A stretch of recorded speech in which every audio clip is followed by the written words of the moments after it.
Ooh, wow, folks, what a doozy of a race that we have here today, and what a treat for pod racing fans across the galaxy. Pod racers zip through the canyons of Tatooine, and the race is coming to a close with no clear winner in sight. This is one of the most exciting races that we've seen in years. Who will cross the finish line first? The announcer calls. Just as the race is about to come to a close, a young, scrappy rookie racer continues to race quickly between the gaps like water running through a stream. He looks back at them with a cheeky smile and waves goodbye as he finishes, zooming through that arched gate on his last lap. Oh, and what a finish from the rookie Skywalker as he just takes first place. This has to be the comeback of the millennia. Hey there, folks. Have you ever wondered what would have happened if Anakin was trained by Sebulba? Well, if you have, then you are in for a treat today. Strap in, grab a glass of Bantha brew, and let's hop right into what if Anakin was trained by Sebulba. Young Anakin soars across a pod racing track in his janky racer, determined to finish the race this time. He passes by Ben Quadraneros, who had become an emerging rival of his in the past couple of races that he had engaged in. Anakin skims through the narrow crags that threaten to slice his racer into smithereens with ease, feeling his way through the caves with ease that no human child should have been able to accomplish. Anakin zooms forward with a smile on his face, ready to take on the next leg of the race as he cuts through the second lap of his circuit. Look at young Skywalker go, Fode proclaims, looking to his other head in amazement. I'm telling you, Bede, that kid's gonna be something one day. However, just as Anakin is starting his lap, he notices some trouble in his engines on his dashboard. Alerts begin popping up faster than he can handle, and it appears that his power coupler is starting to run dry. No, Anakin says nervously as he watches the purple beam begin to short out on his racer. Anakin tries to fix the issue on the fly with some of his wrenches, but it's no use. Anakin feels himself losing control of the pod, and he watches helplessly as it descends towards the ground rapidly. He feels himself bounce off the desert sands once, twice, and then 3 times before narrowly coming to a halt in front of one of the towering rocky structures that permeated the track. "Ah, poodoo," Anakin shouts to himself, banging his hands on the control board. "I was so close this time, too." Feeling defeated, Anakin returns to the starting line. He sees Shmi, Watto, and Kitster standing nearby waiting for him. "Oh, Annie, are you okay?" his mother asks him, pulling her son in for a long embrace. Anakin sighs. "Yeah, Mom, I'm fine. Just another stupid crash that I couldn't control," Anakin says. "Don't worry, Annie. You'll win next time. I know it. You're a super wizard," Kitster reassures. "You're already making an impression." Anakin laughs. "Yeah, the wrong one, maybe," he groans. However, at that moment, something unexpected happens that would change the course of Anakin's life forever. Watto hasn't even bothered to check in on his racer. Instead, he's off collecting his winnings from betting against Anakin like he always did. Then, though, Anakin notices something peculiar. Sebulba, one of the galaxy's most well-known pod racers, approaches Watto and starts conversing with him. While Anakin can't make out what they're saying, he finds it odd that his master would be speaking with one of the racers who he had probably just bet on. Even stranger is when Anakin notices the pair shaking hands and Sebulba placing a massive wad of credits into Watto's palm. "What are they doing over there?" Kitster asks inquisitively. Anakin shrugs. "I was wondering the same thing." Watto and Sebulba approach the 3 of them together, and Watto has a massive smile on his face. "Shmi, Annie, the 2 of you are no longer my problem. Sebulba has bought you from me. I don't know for the life of me why, but enjoy your new life," Watto chuckles, flying away counting his credits. Anakin looks Sebulba directly into the eyes. "Why would you do that?" he asks. Sebulba smiles, replying to Anakin in Huttese. "Well, Slimo, you have to learn pod racing somehow. You're a generational talent, kid, and I want in on your success," the Dug replies. "Coaching you could make both of us a lot of money, and there isn't much that I like more than some good credits to buy the Twi'leks drinks at the bar." Anakin's face lights up. "Really? You're gonna teach me how to race?" Anakin beams. Sebulba smirks. "Don't get too cocky, kid. You have a long way to go. Come on, you 2 Slimos. Let's get to work." Anakin waves goodbye to Kitster, hoping to see his friend one day, but he's also looking forward to the new possibilities that awaited him. After the race, Sebulba's pit crew goes into the desert to rescue Anakin's racer. Together, they end up working on refitting it with necessary parts, upgrades, and tools to use for Anakin's success. One day, while they're refurbishing it in the shop, Sebulba tries to bestow some wisdom upon his young prodigy. Anakin, your racer is good, especially for a junker that Watto threw together for some spare parts in his shop. He states, "Thanks, I built most of it myself," Anakin replies. Sebulba laughs. That's evident. "Hey," Anakin scoffs back. You need fancy tools to win in this modern market. Stuff like this doesn't cut it when you're racing against guys like me with skill and top-notch equipment. You're good, Skywalker, but you need a racer that reflects that. After months of tweaking the podracer, it's finally finished. Anakin hops in to test it out, and he's pleasantly surprised by the smoothness of his new engine.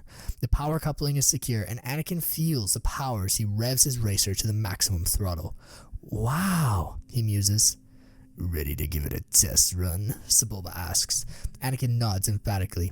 He hops into the racer, and under the supervision of Sebulba, he takes it for a whirl through the desert outside of Mos Espa. Anakin zooms around quickly as he can, trying out the new controls and experiencing what it's like to race again. He'd forgotten how much fun he'd had with it before, and he's even more enthralled with the sport due to the new controls.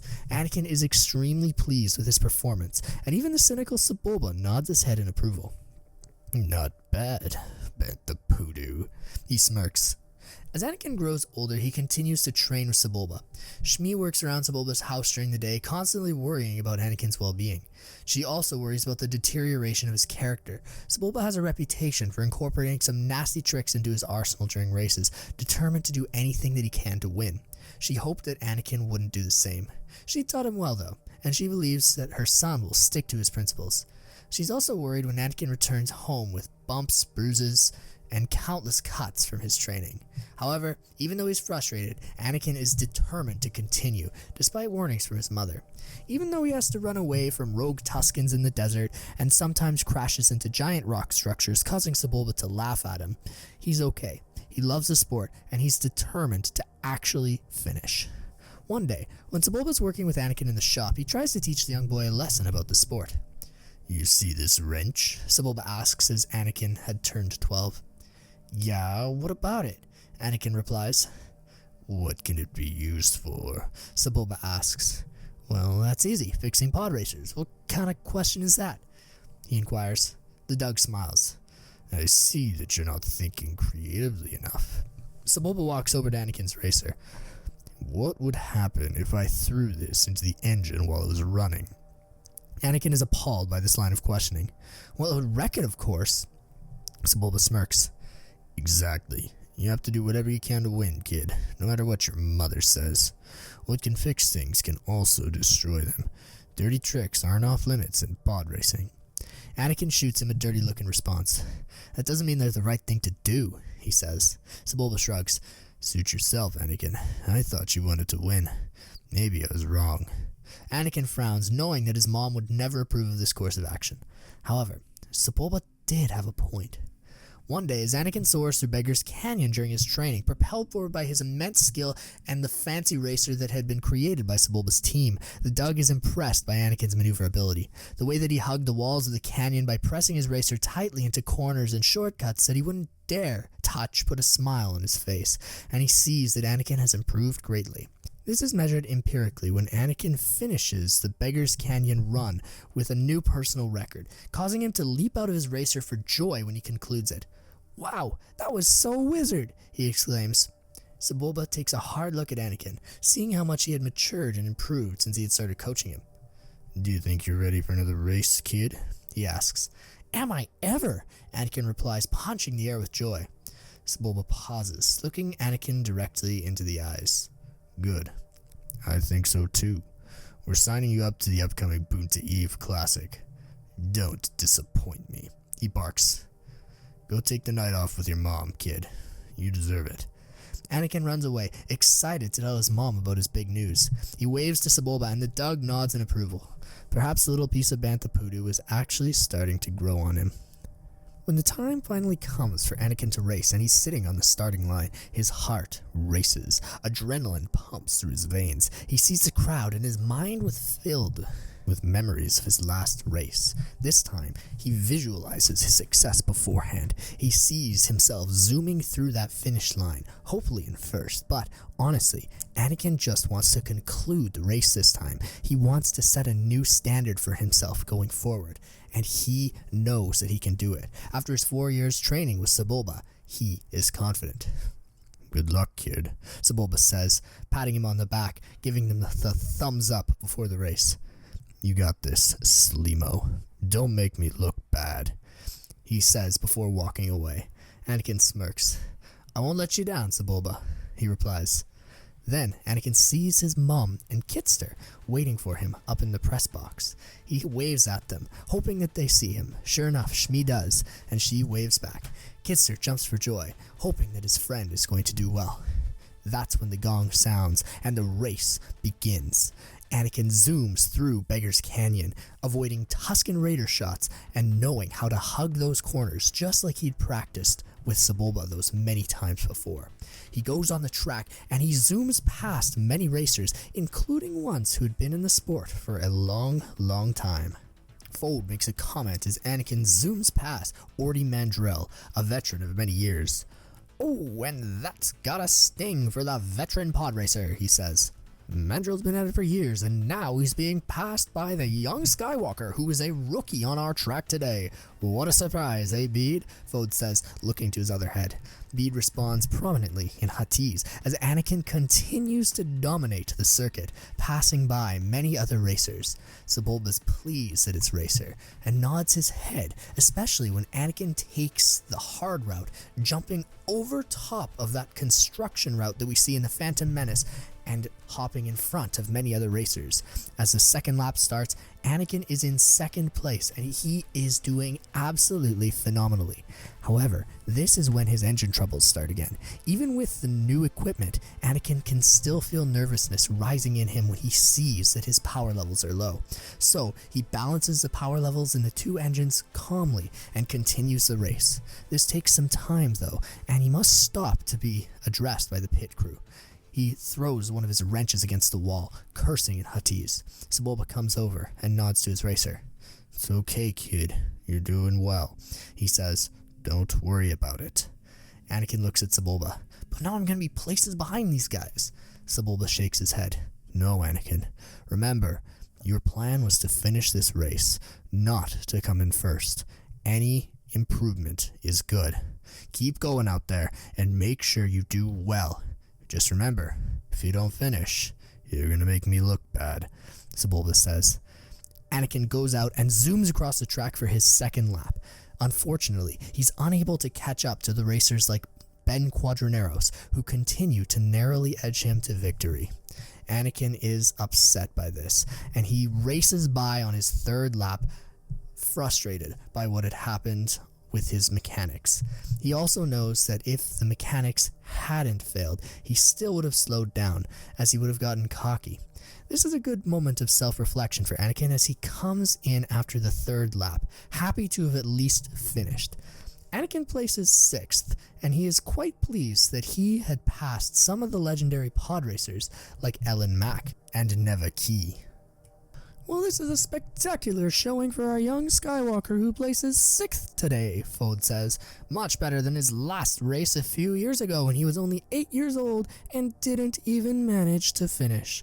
What a day for the young Skywalker, he says. Sebulba comes out immediately and pats Anakin on the shoulder. Nice work, kid, he says.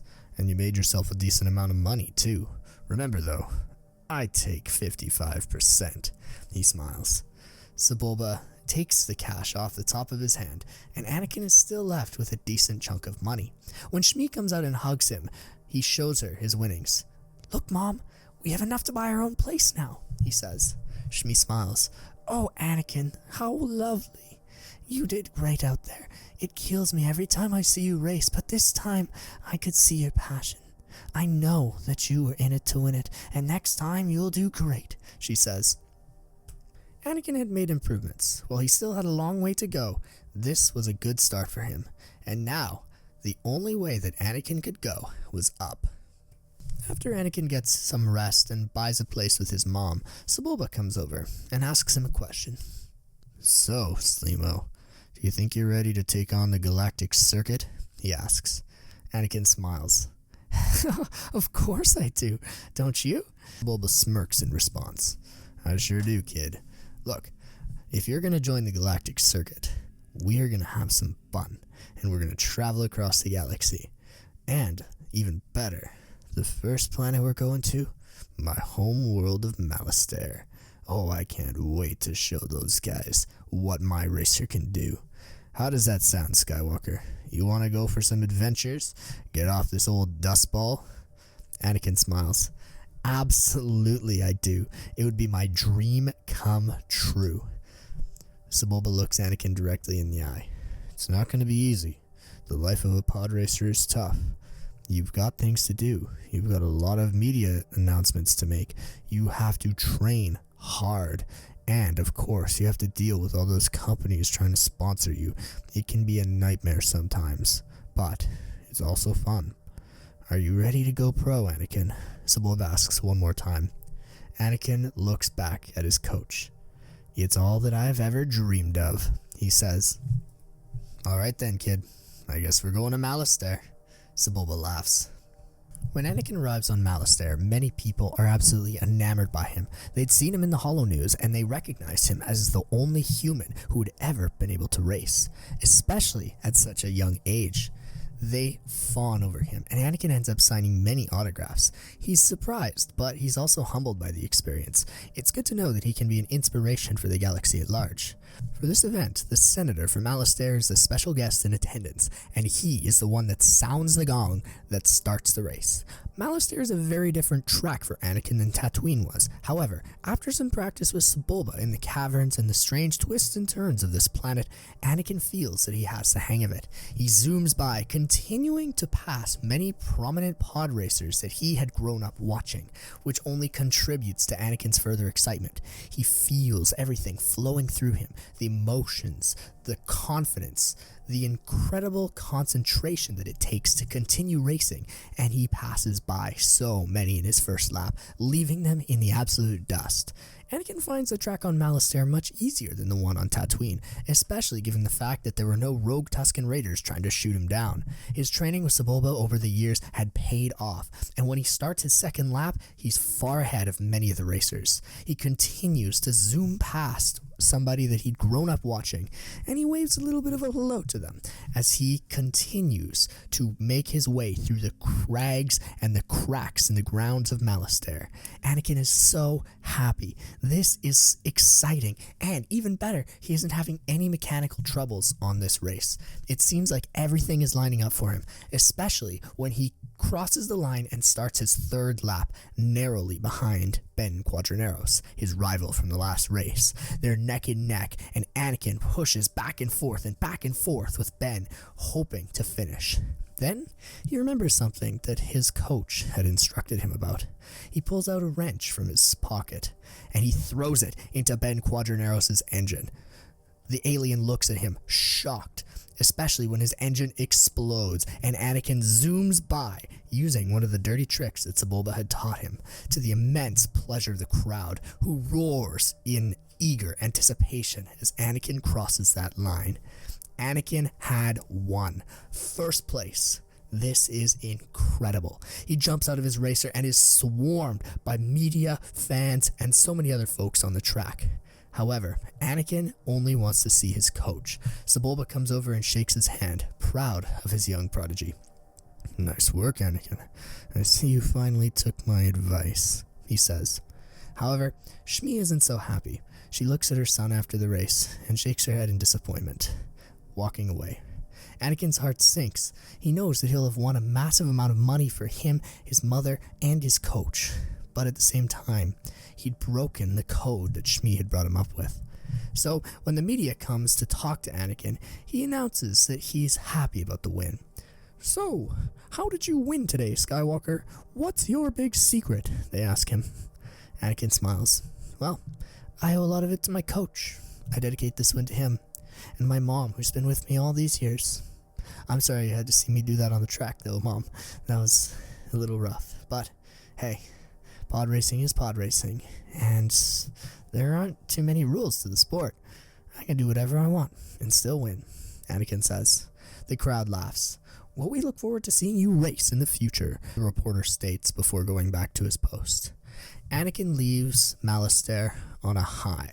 This had been an absolute win for him, and he learned that dirty tricks weren't dirty in pod racing. It was just business and good strategy. With their earnings, Anakin ends up buying his mother and him a small property on Naboo, way out in the countryside away from everything. While his mom is still not impressed with how he had won, she acknowledges that pod racing is a difficult sport and that sometimes people had to do things to survive. Anakin, I'm not proud of what you did, Shmi said, but I know that that's what got us this ticket out of slavery. I know that you're doing this for me, for our family, and that makes me so happy, she says, smiling at her son. Next time, though, please, no dirty tricks. Please, stick by your principles. Anakin smiles and nods. Yeah, Mom, I promise, he says. Hopefully, Anakin would stick by his promise as he moves into this lakeside cottage with his mother. As Anakin enters his teen years, he starts to indulge in many more of the pleasures of fame. He goes out to some of the bars, the clubs, and he becomes much more like Sebulba. He starts to engage in behaviors that his mother certainly doesn't approve of, and they have many altercations about this entire situation. Anakin believes that he's in the right, and he's exploring, celebrating his wins on the galactic circuit. And he starts to even miss practices in order to go party with other racers. He wakes up hungover and he's frustrated. He blows a lot of his winnings that he used initially to invest in the family at clubs, bars, and on things such as spice. He is truly starting to engage in the lifestyle of one of these racers. Eventually, Sebulba has to sit him down and talk about it with him. Kid, I know that you're enjoying your lifestyle, but it's impacting your performance. Haven't you noticed you're less present at practices? You're not placing as well in the races? This is the life of a pod racer, sure, but it's not the life of a winner. And I thought you wanted to be a winner, Anakin. You're making me look bad, Sebulba says. Anakin scoffs. It's always about you, isn't it? Always about your winning, and always about me making you look bad. Well, I don't think that I need you, Sebulba. I could win a race all on my own. Watch me, Anakin says. Sebulba looks at him. You really think so, kid? You really want to do this? Anakin laughs. Of course. You've been nothing but trouble for me lately, and you've just been restricting me and making me go and do these practices all the time. Look, I'm placing well enough, okay? I'm winning money. I'm doing well and making a name for myself, especially as the only human who can actually do it. Anakin looks at Sebulba. You're kind. You're not special. I'm special, Sebulba. You're just another one of those pod racers who now mentors me. I'm your claim to fame now. Anakin smiles. Yeah, I like being a racer. Sebulba looks at Anakin with a hard expression in his eyes. Alright, kid. I'll give you your wish. Race alone. You don't need me. We'll see how well you do, he says. Sebulba walks out of the room, not even batting an eye at Skywalker. Maybe I'll see you at the next race, kid. Or maybe not. Because you don't need me anymore, he says, walking out of Anakin's beautiful house on Naboo. When Anakin's doing a large press conference for his next big race on Cantonica, he is absolutely elated. He tells the entire media that he is going solo. His coach is not going to be present there. You know what? That old Slimo, he doesn't know what's good anymore. He's old. He's outdated. He doesn't know the new tips and tricks, Anakin says snarkily. The media laughs, bathing in Anakin's arrogance. However, one thing absolutely catches the young Skywalker off guard. One of the media men raises his hand And Anakin says, hey, I'll take your question. Then that man asks him something that blows his mind. Young Skywalker, how does it make you feel that your coach has signed up to race against you on this match on Cantonica? Anakin freezes. Sebulba, he had signed up to fight in this match? He was going to race? What? He hadn't raced in so long. He'd been coaching Anakin. How was this possible? Anakin is stunned for a moment, and his eyes glaze over. He begins to stutter over his speech. I wasn't informed of this, he says, initially quite flabbergasted. But then he picks up his old attitude and gets back to his media persona. But now that I know, I just know I'm going to beat him. It's going to be easy. Piece of cake. Heck, I might even have a nice glass of Bantha brew after the match is over with the lovely Twi'lek ladies at the bar. Anakin laughs.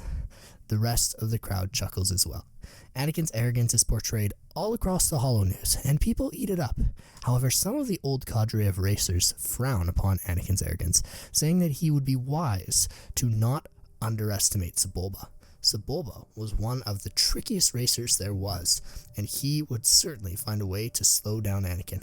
But Anakin knew all of his tricks because he had been coached by the Dug.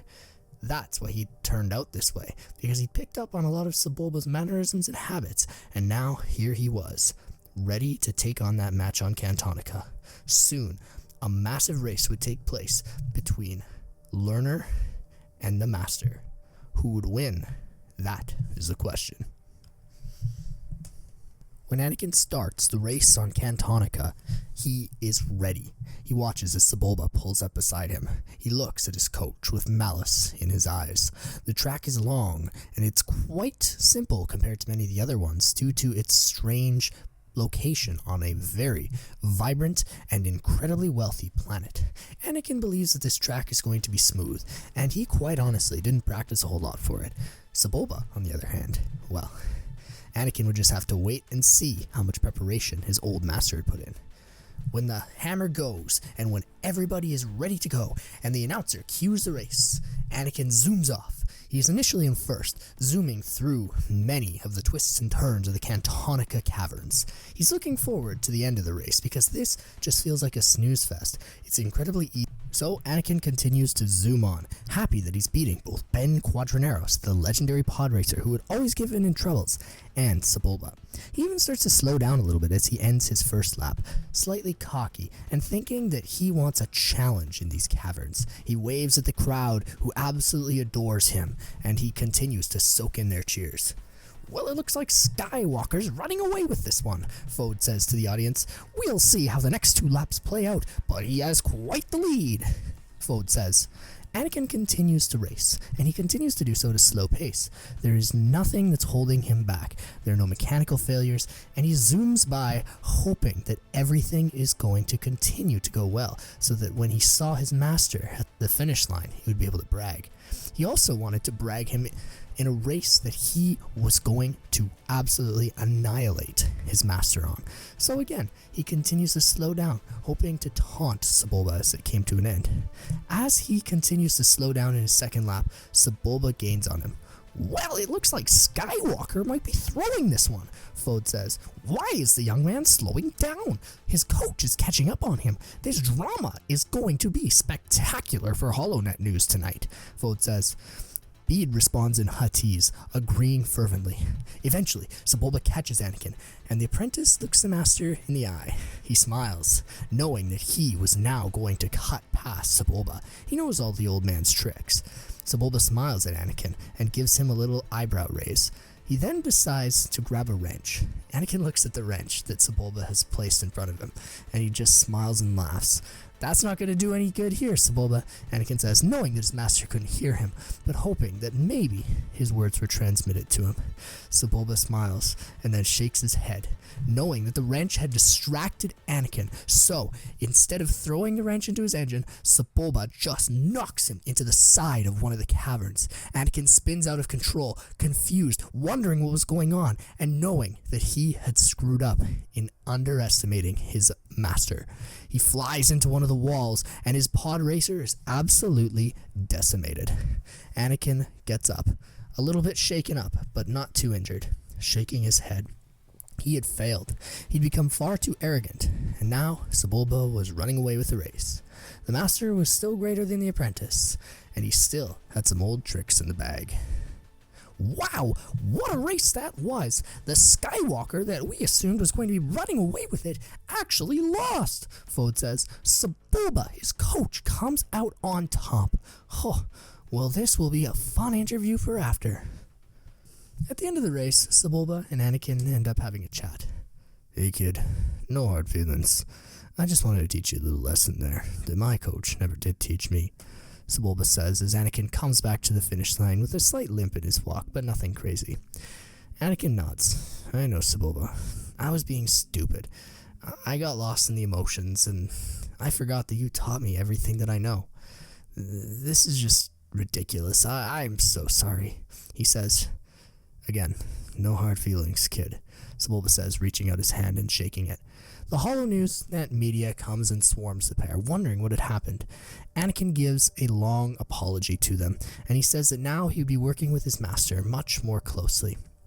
Sebulba smiles, saying that he was glad he could teach the young man a little bit of respect again. Anakin continues to race after this one, and Sebulba officially announces his retirement. Using the prize money that Sebulba has, Anakin and him start a podracing academy on Naboo, and they end up using much of the money to liberate slaves that were childhood slaves like Anakin, giving them incredibly new lives. A lot of them are inspired by Skywalker, and they want to live just like him, so they come to his podracing academy on Naboo, and Anakin is a role model for many folks in the galaxy. At one galactic event, Anakin gets invited to a prominent event at the Theed Palace on Naboo as a special guest. He meets a young queen there, somebody who had served a lot of time and ends up becoming a senator after her time served as Queen of Naboo. Anakin looks at her and nods. "Hello, I'm Anakin," he says. She nods back, a smile on her face. "I know who you are, the pod racing legend. I'm Padme Amidala. It's a pleasure to meet you in person." Anakin smiles, and he kisses her hand gently, like the gentleman that he is. No longer is he running around with all the Twi'lek at clubs, no. Now he is living with a steady head on his shoulders, and he has learned some respect. His mother's proud of him, and Anakin makes the world a better place. Because of his pod racing skills, and because of what Sebulba had taught him that day, he doesn't become arrogant anymore. Instead, he's committed to rebuilding the galaxy and helping make his mark on it. While he still used some of Sebulba's tricks in his pod racing, he remembers his mother's words, and in reality, he continues to keep a good head on his shoulders, and he ends up benefiting the galaxy at large. Anakin turns into a very good man, and an extremely good pod racer. The Star Wars galaxy and the Republic is better off because of his charity. Hey there folks, now's the time in our video where we transition into the Ask Me Anything segment, where we take questions from the Discord server and discuss them in detail at the end of one of our videos. Today we have a question from, it's another one from the name that I cannot repeat on a public forum like this, and he asks, Bantha Steve, not Bantha Stu, Bantha Steve, how did you grow so muscular? And I had to clarify here. I asked him like, I think I only posted one picture with my face in the Discord here, and I definitely didn't look super muscular in it or whatever. And he said, I was just joking around. But I also said that I could answer his question because I do kind of work out a little bit in my spare time, and I have built a decent physique for myself compared to what I had a couple of years ago. So I guess honestly the key is just consistency and eating well. Like, that sounds really cheesy and everyone says that, but it's true. If you keep engaging in fitness, if you keep lifting weights, if you keep doing martial arts, a sport that you love, and you also have a good diet that supports that, well, you'll have a great physique as well. So that's pretty much all that I was thinking about, and that would be my advice to anyone who's starting out in fitness, which I would highly encourage because it's great for both physical and mental, emotional health, and it builds a lot of confidence. It did for me at least, and I think that for a lot of young folks, it would be great to get into the gym and just start working out for you, not for anyone else, just for building yourself, growing in confidence. It can be tough not to compare yourself to others too, and to think, wow, that guy's much bigger than me. But when those thoughts come, just start thinking like, look at how far I have come since I started. And honestly, that's helped me a lot. It's also a little hard not to get cocky though too. There's that perfect balance you got to find between being cocky and being proud of yourself when you're getting accomplishments in the gym. Confidence and cockiness are a little bit different. So I would highly recommend just getting in the gym, getting consistent, building a good diet, and that's how I've gotten in much better shape over the past couple of years. Thank you for that spectacular question, the person whose name I cannot pronounce in this video. What do you guys think? Do you guys think that getting in the gym is helpful? If so, what strategies do you incorporate into your fitness routine to help you build that muscle and to build physical fitness? I would love to see what you have to say. Also, if you'd like your question answered in the future, I would highly encourage that you join our Discord server and see the fantastic community of Star Wars fanatics that we're building there. I love interacting with the fans of Star Wars, and I absolutely adore all of the people in our Discord server. So if you want to join and talk to me personally and talk to many other Bantha Stew watchers, please be my guest. I would love to see you there. Thank you all for watching today's video. If you think there should have been a part 2, please comment it down below. What do you think would have happened? If you believe there should be a part 2 or 3, how do you think it would play out in the future? I really hope that you enjoyed watching, and as always, I would like to wish you an absolutely banthatastic rest of your day. Finally, I hope that you've had your daily delicious dose of Bantha Stew.